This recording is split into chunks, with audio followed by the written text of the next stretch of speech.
All right, let's focus on Chelsea for the last couple of minutes. Chelsea Supporters Trust have launched a scathing attack on Todd Boehly in an open letter to the Blues owner, claiming the American has turned the club into a laughingstock. The trust said the owners had communicated after their takeover that they would explore every commercial avenue possible in an attempt to bring Chelsea's income in line with the other major Premier League clubs, and that charging supporters more would be done as a last resort. It claimed this pledge had been broken by a number of price increases.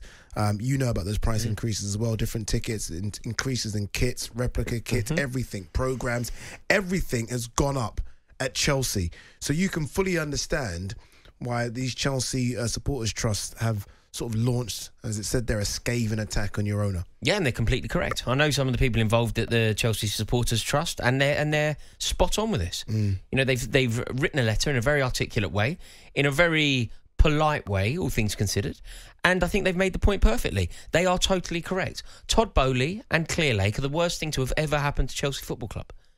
They are genuinely the worst thing to have ever happened to the club. The way that they have approached everything since they have taken over has been wrong. I've never ever known a situation where an ownership can come in and totally erode the soul of the club, totally erode what the club should represent. Chelsea have never gone 2 consecutive years without silverware since Abramovich bought the club. So since 2000, between the years 2000 and 2005, Chelsea didn't win any silverware. So 2000 we won the FA Cup, the last FA Cup at Wembley where we beat Aston Villa, Di Matteo's goal. 2005, Mourinho won the league. In the years in between, the Ranieri years, we got to an FA Cup an FA Cup final in Cardiff. We got beat by Arsenal. Ray Parlour, Freddie Ljungberg scored 2 brilliant goals. We didn't win any silverware, so 4 years without any silverware. Then 2005, we won a trophy. We won the Premier League and the League Cup. We have never, since then, since 05, gone 2 years without silverware. So 05, we won silverware. 06, when we eventually didn't, 11, 2012, we bounced back, we win it. We never have gone 2 consecutive years. This year, if Chelsea don't win the FA Cup, it will be 2 years. We didn't win anything last year. This year will be the second year that Chelsea haven't won any silverware. That will be 2 years in the 2 years that they've been in charge. But even if you don't win anything, aside from trophies, and look, it's easy to kind of judge where a club is when it's sometimes which trophies, but I always feel like even if you were to win the FA Cup, it's just papering over the cracks, isn't it? Completely. Because the club's in a mess. Yeah, the club is in a mess. There has never been a greater disparity between the supporters and the board. Yeah. The way that the board have approached every single situation has been wrong. The way that they have changed. So, for example, if you had a season ticket in the West Stand upper, that season ticket went up in cost by an absolute fortune. It went up to being about £3,000. It became a corporate area. It's your seat. You've sat there for 20 years. Suddenly it goes up by about 300%. Simply because it's now a corporate area.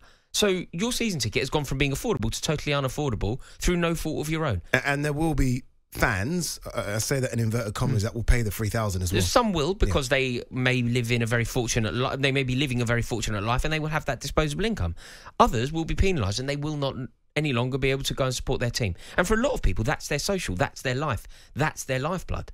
So no, Todd Boehly has approached Chelsea through the lens of being a venture capitalist. He has approached it through the lens of squeezing the Chelsea brand for every single penny that he can get out of it. And the crucial thing here is that in his manifesto, you know, when he was trying to buy the club and he was one of a number of bids, when he put his manifesto forward, this wasn't it, man. Everything that he said wasn't this. It was all lies. You know, I think it's fair to say that Todd Boehly and Egbali, who he was partners with, I think they'd clearly fallen out. I think everybody knows that they've fallen out. And I think that if there was such a thing with regard to this, you know, when you buy an item of clothing, you get a receipt, you can take it back. Obviously, that's not how purchasing a football club is bought.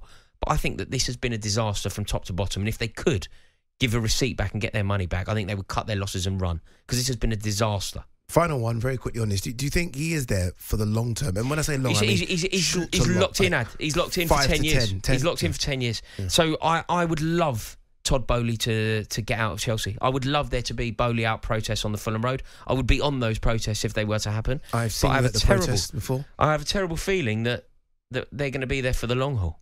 Yeah, there is that famous photo of you when Peter Cech comes out and you're just looking at him and screaming. Peter Cech's starting trouble with me. Peter Cech. Bit big for you, though. Peter Cech showed no respect. Mate, Peter Cech was trying to start the Super League. I did my bit. And now he's not at the club anymore.